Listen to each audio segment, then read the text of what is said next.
بڑی خوبصورت حدیث ہے، سنیے گا۔ حضرت ابو سعید خدری رضی اللہ تعالیٰ عنہ حدیث کے راوی ہیں، بخاری میں موجود ہے۔ ارشاد فرماتے ہیں کہ ہم ایک سفر پہ تھے، واپس آ رہے تھے، ایک جگہ رات کو قیام کیا، سونا تھا، بستی تھی۔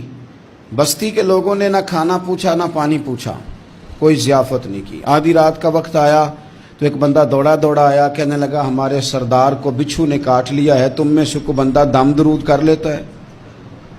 تو ایک صحابی کہنے لگے کر تو لیتے ہیں، پر تم نے چونکہ ہمیں کھانا پانی تک نہیں پوچھا، تم اگر دم کراؤ گے تو مفت نہیں کریں گے۔ بخاری پڑھ رہا ہوں، پیسے لگیں گے۔ کتنے پیسے؟ بکریوں کا ایک ریوڑ پورا۔ شارحین نے لکھا 40 بکریاں۔ کنے دما دیاں؟ او بھائی اس سے کوئی بندہ جواز نہ لے کہ پیسے لینے جائز ہیں، اس سے جواز نہ حاصل کرے۔ اب بات کو سمجھیں، پس منظر کیا ہے؟ پانی تک نہیں تم نے پوچھا۔ کچھ لوگوں کا علاج ہوتا ہے، انہوں نے کہا پیسے لیں گے دم کر دیں گے۔ صحابی نے کہا، حضرت ابو سعید خدری رضی اللہ تعالیٰ عنہ فرماتے ہیں وہ چونکہ تنگ تھے، بچھو کاٹ گیا اور سردار کو کہا چل تو صحیح نا۔ وہ صحابی گئے، سورہ فاتحہ پڑھ کے دم کیا، اور حدیث بخاری سے میں آپ کو دکھاؤں گا۔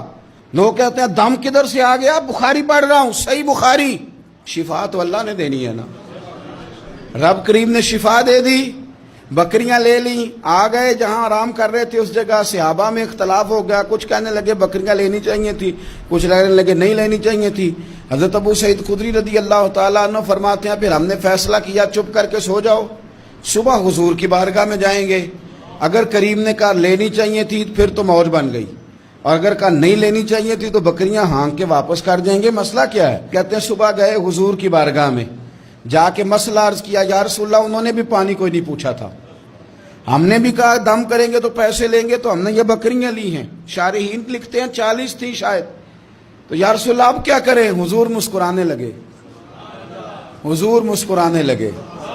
جس کے گچھے سے لچھے جڑے نور کے، ان ستاروں کی نزہت پہ لاکھوں سلام، اور جس کی تسکین سے روتے ہوئے ہنس پڑیں، اس تبسم کی عادت پہ لاکھوں سلام، اور ان کی باتوں کی لذت پہ بے حد درود، ان کے خطبے کی ہیبت پہ لاکھوں سلام۔ حضور مسکرانے لگے اور مسکرا کے پوچھا اچھا پڑھا کیا تھا؟ یا رسول اللہ سورہ فاتحہ۔ فرمایا سکھائی کس نے تھی؟ کہا یا رسول اللہ آپ نے۔ فرمایا پھر آدھی بکریاں میری ہیں آدھی تمہاری ہیں، اور میرا حصہ نکالو نا بھائی۔